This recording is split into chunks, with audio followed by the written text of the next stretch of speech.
We're getting a little classical today, guys. I am pulling from my opera training and getting back to my roots. We're gonna be reacting to the one and the only Luciano Pavarotti singing Nessun Dorma. You wanna talk about live performance? This is live performance. I can 100% guarantee you, there is no auto-tune,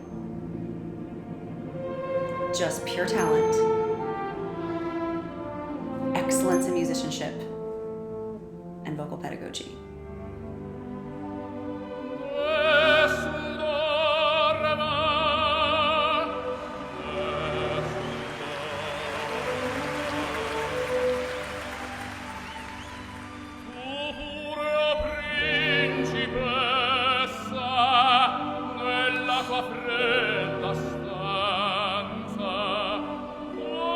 Okay, I have to stop and give you a couple key things that are so masterful at what he's already done. The first is how he sings through the R into the A on Dorma. Nessun Dorma. He adds an A, Dorma, which makes it so legato and allows the voice to just continuously spin through the R, that consonant there. This is vocal technique 101, like the baseline of what you want to do anytime you're singing a classical song. The rule is to always keep the sound spinning in an open fashion as much as possible, by whatever means necessary.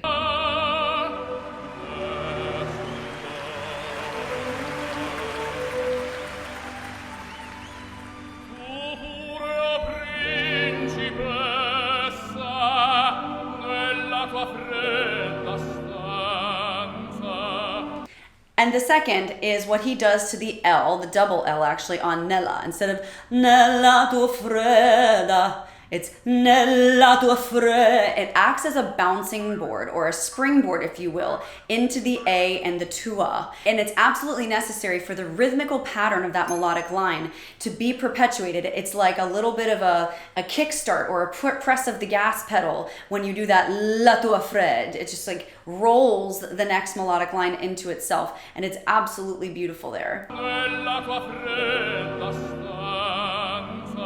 So great. Woo.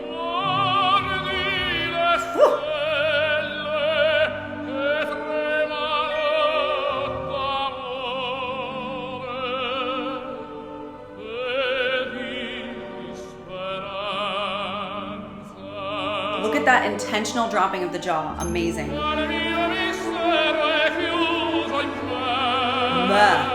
Do you see how it's me, M-E, right? But he's going meh. It's not meh. That is not the move, guys, when you're singing opera. Any amount of space you can get, you take. E chiuso in me. Long, long and lovely.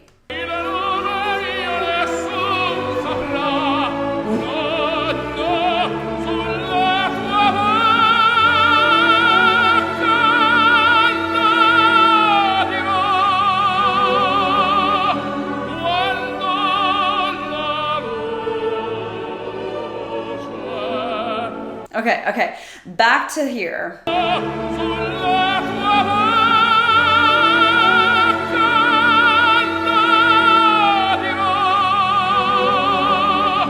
All right, notice something very important here about his bokeh. You're not hearing a forward bokeh. It's not that. It's actually up. It is spinning in his nasal cavities. There's this in and upward here. Bokeh.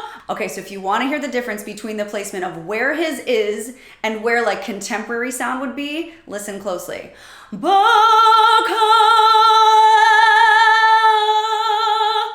It's almost covered. It really does sound covered. And it's back in the nose. It's spinning up in the nasal cavity. It's not at the front of the teeth. It's not a toothy sound. Now, there is a difference in the weight, the differentiation of weight between notes.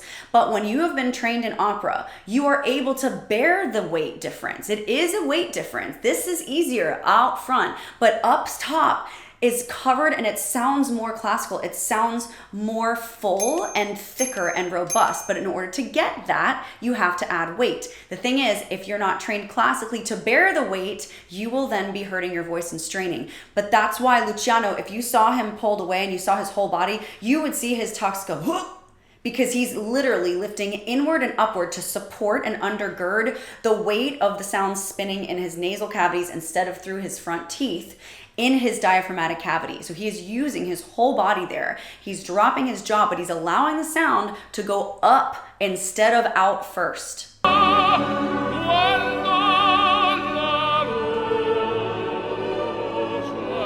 is a vocal break for him right here. Beautiful slide. Amazing. Swallowing, resetting the larynx, breathing.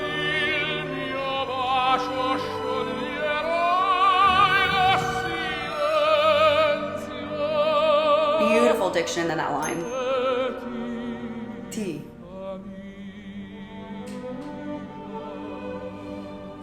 Something you should also know if you're attempting to sing classical music. It's never a hard T, like I'm saying right now. It's always what I like to call a DT. T, T. It's that, it's not T. That ain't the move.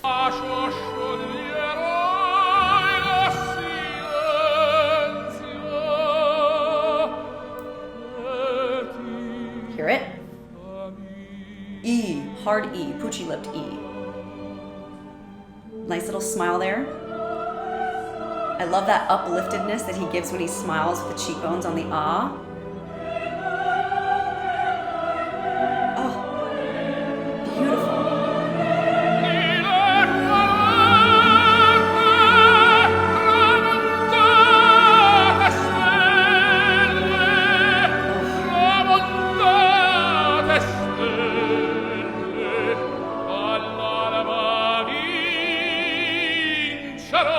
Oh, wow. Okay, do you see what he did there? Do you see what he did there? So much of classical singing is about the emphasis on certain consonants to bounce you to the next thing. It's also about playing a little bit with the tempo or the melodic line. You're pushing ahead or you're falling behind to then catch up again. And he does this so beautifully in this line right here.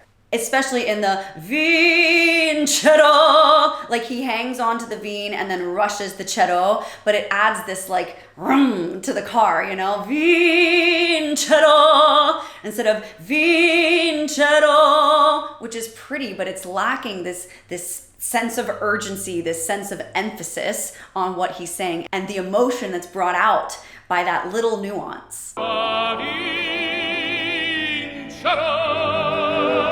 Very anthemic. And he did what I started saying at the very beginning of the song here. Vincero. It's not vincero. He added an A. Vincero. It bounces you to the CH. It uses a lot less vocal dollars to do that than it does to go from vin to che. Vincero. I'm working harder there, but if I add an A, just a tiny one, it's not obvious, you gotta listen for it. Vincero. It's just a beautiful little trampoline to the next note above it. Listen.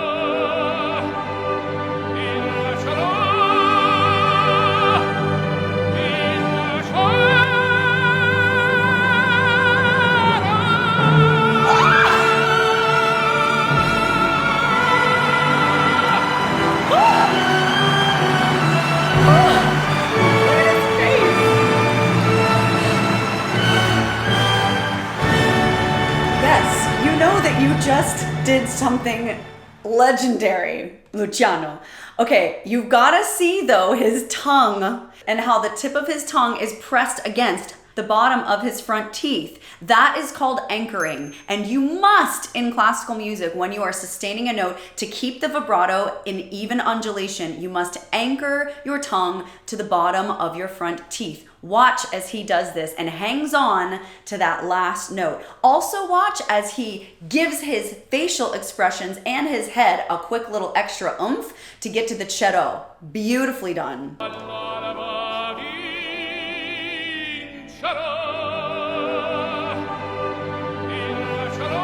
He also overemphasizes the A here. Listen.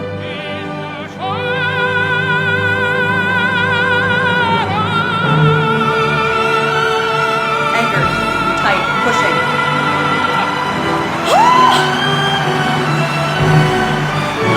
Aren't you like breathing with him right now? It's so exhilarating. This is a true moment of vocal greatness, and he knows it. Just revel in it, Luciano. Revel in it. Now, this is a very popular song, but I have got a really huge treat for you next. It is my all-time favorite classical song ever written and ever sung. It's Queen of the Night from the Magic Flute, and you even hear me doing some of the crazy hard parts in this next video. Check it out.